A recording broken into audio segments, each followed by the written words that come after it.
ABC մեդիայի հարգելի հետևորդներ, զրուցելու ենք Genesis Armenia ուղեղային կենտրոն հիմնադրամի ղեկավար Աբրահամ Գասպարյանի հետ։ Պարոն Գասպարյան, արդեն մոտ 24 ժամ է ապրելու երկիր կուսակցության համահիմնադիր Մանեթ Հանդիլյանն իր կուսակից ընկերների հետ հացադուլ է իրականացնում, խնդրանքով, որպեսզի Ռուբեն Վարդանյանը Բաքվում դադարեցնի իր հացադուլը։ Ինչ է կարծում, այս քայլով որքան կնպաստեն Ռուբեն Վարդանյանի հացադուլը դադարեցնելուն եւ ռազմաքաղաքական ղեկավարների վերադարձի գործընթացին ապահովելու։ Ոչ միայն Ռուբեն Վարդանյանն, նաև մեր մյուս մնացած տղերքն են այդտեղ, շատ ծանր, շատ անմարդկային անողոք պայմաններում անցկացնում այս կյանքի իրենց այս օրերը, անհայտ ճակատագրով, որովհետև մենք գործ ունենք Ադրբեջանի նման պետության հետ, տոտալիտար պետության հետ, որտեղ մարդու իրավունքների մասին խոսելը անիրատեսական է, պարզապես։ Ադրբեջանի նման պետությունը չի տեղավորվում եւ իր վարքաբանությունը, քաղաքական վարքաբանությունը դուրս է միջազգային իրավունքի նորմերից առհասարակ։ Մանեթ Հանդիլյանի եւ ապրելու երկիր կուսակցության անդամները երևի նվազագույնն է, որ իրենց ղեկավարի, իրենց գաղափարակից ընկերոջ Ռուբեն Վարդանյանին, որ այժմ Բաքվի բանտում է գտնվում, իր նկատմամբ ունեցած իրենց վերաբերմունքի նվազագույնն է երևի, որ դրսևորում են։ Սա ծայրահեղ քաղաքական պայքարի մեթոդ է հացադուլը, սովորաբար երբ լռում են մարդու իրավունքների պաշտպանության թնդանոթները, մարդիկ գնում են այսպիսի քայլերի։ Որքան է ազդեցիկ, որքան է սա նպատակային, շատ սուբյեկտիվ անհատական ընկալման դաշտում է, որովհետև սա պայքարի ճիչ է, սա կուսակից ընկերոջը ղեկավարին սոլիդարություն հայտնելու քաղաքական կեցվածք է, բարոյական ընկալում է, արժեք է ի վերջո եւ ոչ սովորական քայլ PR դաշտում, որովհետև մարդը սեփական առողջությունն է նաև վտանգի ենթարկում հանուն գաղափարի, հանուն այն բանի, որ Ռուբենը դադարեցնի այդտեղ հացադուլը։ Մեդիայի միջոցով պետք է շատ խոսել այս ամեն ինչի մասին, գուցե ինչ-որ մի տեղից այս ինֆորմացիան հասնի Բաքու եւ հասնի Ռուբենին, տղերքին, Դավիթներին, այդտեղի Լևոնին, նախագահներին նախկին, որ իրենք իմանան, որ հայ ժողովուրդը եւ Հայաստանի ժողովուրդը մենակ չի թողել իրենց, դատը մենակ չի թողել եւ մենակ չի թողնի երբևէ, անկախ փաստից Հայաստանի իշխանության կրավորական կեցվածքի ինչպիսին է եւ առհասարակ չմասնակցությունը այս process-ին եւ հակառակ փաստին թե այս կամ այն խեղկատակը ինչ կհայտարարի, որ մենք զբաղվում ենք կամ լռում ենք, որպես չվատթարացնենք վիճակը եւ այլն, այս ամբողջը շոու է քաղաքական, ինչ որ անում է իշխանությունը։ Ես կարծում եմ, որ մեդիան ունի շատ ասելիք այս առումով։ Խնդիրը տիրաժավորելու ոչ միայն հայալեզու մամուլը, նաև մենք պիտի կարողանանք ամբողջ աշխարհի մնացած լրատվամիջոցը, ինչպես մնացած կոնֆլիկտների ժամանակ բոլորը աշխատում են տարբեր լեզուներով, ռուսալեզու լսարանի համար, անգլալեզու լսարանի, ֆրանսալեզու, բոլոր նրանց, որոնք այս օրերին սպիտակ տուն են շտապում, ինչ-ինչ խնդիրներ լուծելու, մեդիան իրենց հետ գնում է բարձրաձայնում այդ անմարդկային խնդիրների մասին, բայց ի վերջո վերջերս նաև մի լուսանկար հայտնվեց, որտեղ Արցախի նախկին նախագահ Բակո Սահակյանի ատամնաշարն է ամբողջությամբ, այսպես խախտվել չկա։ Ինչ խոսում է բնականաբար այն անմարդկային խոշտանգումների մասին, որոնց ենթարկվում է մեր տղերքի այդտեղ։ Ինչ է պետք անել։ Խոսել էիք, որ հնարավոր է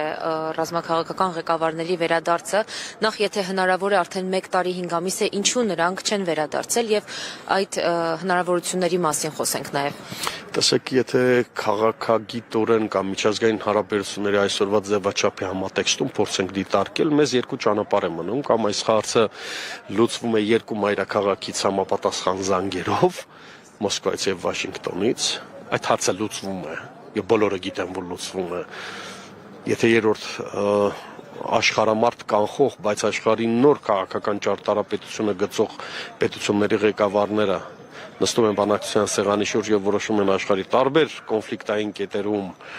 պետությունների եւ ժողովուրդների ճակատագիրը, սա իրենց համար պարզ է, որ սովորական հարց է, բայց դրա համար դու պիտի որպես պետություն քեզնից որևէ բան ներկայացնես, որպես ղեկավար, դու հետևողական պիտի լինես, դու այդ խնդրի մասին պիտի խոսես,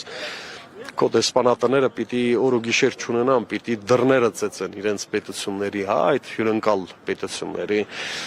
դեսպանընկալ պետությունների արտգործնախարարությունների միջանցքներում, նախագահականում կամ չգիտեմ որտեղ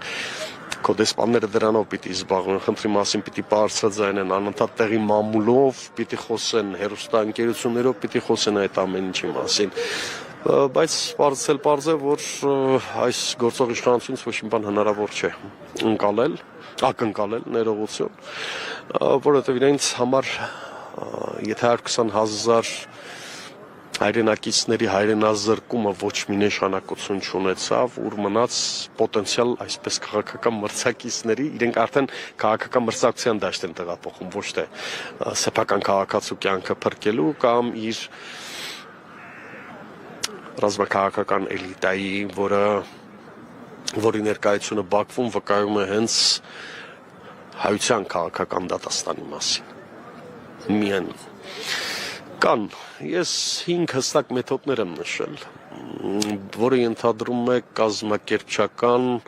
կառուցվածքային, մենեջերական լուրջ աշխատանք։ Համահայկական զորաշարժի է պետք է ենթարկել այս խնդիրը, որովհետև խնդիրը ելի եմ ասում Ռուբենը չէ կամ մյուս տղաները չեն։ Խնդիրը հայության քաղաքական ապագան է առհասարակ այսօր Բաքվի բանտում դատվում։ Դա է խնդիրը։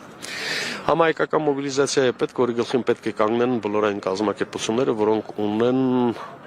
մարդկային կապիտալը առհասարակ զորաշարժի ենթարկելու ունակություն, ունեն ռեսուրսներ, ունեն կապեր, ունեն ցանցեր ամբողջ աշխարհում մեկ։ Լոբիստական գրասենյակների միջոցով պետք է այս խնդրին կարողանանք հետամուտ լինել։ Այ պետք է հասնել նրան, որ Ադրբեջանի պետական բանկային սեկտորից սկսած մինչև եվրոպական հարթակներում բոլոր այն կառույցներում, որտեղ Ադրբեջանը ներկայացված է, հասնել նրան, որ պատժամիջոցներ սահմանվեն կոնկրետ անձանց, կոնկրետ պաշտոնյաների եւ Ադրբեջան պետության նկատմամբ շատ լուրջ աշխատանք է պետք տանել, փողոցները պետք է ողողել պարզապես։ Հասարակ բան ասեմ, ամերիկյան Wall Street-ից սկսած մինչև Լոնդոն, մինչև Փարիզ, մինչև Բրյուսել, Եվրամիության բոլոր Եվրահանձնաժողովի բոլոր շենքերը, շենքշինությունները, որ կան Բրյուսելում, պետք է կարողանալ դրանք արգելափակել, խոսել այդ ամեն ինչի մասին, եւ ես գիտեմ, որ կան կազմակերպություններ եւ կառույցներ, որոնք ի վիճակի են այդ պատասխանատվությունը ստանձնել իրենց վրա, որովհետեւ եթե մենք սայթաքեցինք եւս մեկ անգամ, այս սայթաքեցինք եւ Ռուբենի առողջությունը դիցուկ, եթե ասված մեռասե վատ թարացավ եւ մահացավ պարզապես, մենք մեզ չենք ներելու։ Մենք մեզ չենք ներելու, դեռ չեմ խոսում այն մասին, որ թշնամին մեզ վաղուց չի ներել։ Եվ մենք մեր բոլոր քաղաքական ազգին բնորոշ նպատակները հոդս են ցնդելու։ Եվ կրկին ասեմ, խնդիրը այստեղ ոչ թե լուծվում է միայն, սա ժեստ է, սա պարզապես քաղաքական պայքարի ձև է, խնդիրը լուծվում է ոչ թե հացադուլով, խնդիրը լուծվում է պաշտոնական Երևանի քաղաքական կուրսը փոխելու մերոնակությամբ, դիվանագիտական բոլոր ճնշումները գործադրելով, Հայաստանում հավատարմագրված օտարերկրյա դիվանագիտական ներկայացուցությունների վրա, որոնք ամբողջ օրը գավազանը իրենց ձեռքը վերցրած մի ժամանակ խոսում էին Հայաստան մարդու իրավունքների ոտնահարումների մասին, բայց այդ թնդանոթները վերջին 7 տարում չգիտես ինչու լռել, մենք գիտենք ինչու են լռել, բայց այսօր, որ համաշխարհային կալիբրի, տրամաչափի բարեգործ, բիզնեսմեն, գործարար, հումանիստ Ռուբեն Վարդանյանի կյանքն է դրված այսպես սկուտեղի վրա, իրենք չեն շարժվում, մենք պիտի շարժենք, ոչ ոք մեր փոխարեն, մեր սև աչքերի համար, ոչ մի քայլ չանելու։ Այդ իսկ պատճառով կարծում եմ հայաստանյան բոլոր քարոզչամիջոցները, մեդիաները, լրատվամիջոցները, բլոգերները, նաև որոնք տարբեր լեզուներով հասանելիություն ունեն աշխարհի տարբեր անկյուններում, տարբեր լսարանների, պետք է կարողանան այս кейսը ճիշտ ներկայացնել, այս խնդիրը ճիշտ ներկայացնել եւ հասնել հաջողության։ Ես հավատում եմ այդ հաջողությանը։ Շնորհակալություն։